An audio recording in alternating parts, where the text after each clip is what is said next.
Brought you by UTL solar 78,000కు subsidy పొందండి. సబ్సిడీతో యూటీఎల్ ఆన్ గ్రిడ్ సోలార్ సిస్టమ్ను ఇన్స్టాల్ చేసుకోండి. నందమూరి అభిమానుల్ని వరుస షాక్లు ఇబ్బంది పెడుతున్నాయి.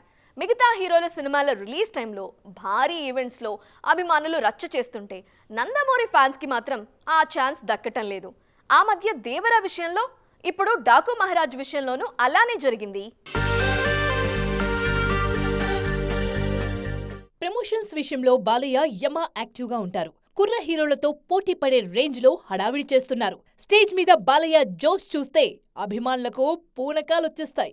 కానీ డాకు మహారాజ్ విషయంలో ఆ జోష్ మిస్ అయింది. గురువారం అనంతపురంలో జరగాల్సిన డాకు మహారాజ్ ఈవెంట్ క్యాన్సిల్ అయింది. తిరుపతిలో జరిగిన విషాద ఘటన కారణంగా బాలయ్య సినిమా ఈవెంట్ను క్యాన్సిల్ చేశారు. ఈ విషయంలో చిత్ర యూనిట్ నిర్ణయానికి అభిమానులు మద్దతు తెలుపుతున్నా భారీ ఈవెంట్ మిస్ అయిన నిరాశ మాత్రం ఫ్యాన్స్ లో కనిపిస్తోంది. ఆ మధ్య దేవర విషయంలోనూ ఇలాగే జరిగింది. దేవర ప్రీ రిలీజ్ ఈవెంట్ ను ఓ హోటల్లో ప్లాన్ చేసింది యూనిట్. కానీ అక్కడికి అనుకున్న దానికన్నా పెద్ద సంఖ్యలో అభిమానులు రావడంతో ఏం చెయ్యాలో అర్థం కాని పరిస్థితుల్లో ఈవెంట్ ను క్యాన్సిల్ చేశారు మేకర్స్. ఇలా వరుసగా నందమూరి హీరోల ఈవెంట్స్ క్యాన్సిల్ అవుతుండటంతో ఫ్యాన్స్ ఫీల్ అవుతున్నారు. Brought you by UTL solar 78,000కు సబ్సిడీ పొందండి. సబ్సిడీతో యూటీఎల్ ఆన్ గ్రిడ్ సోలార్ సిస్టమ్ను ఇన్స్టాల్ చేసుకోండి.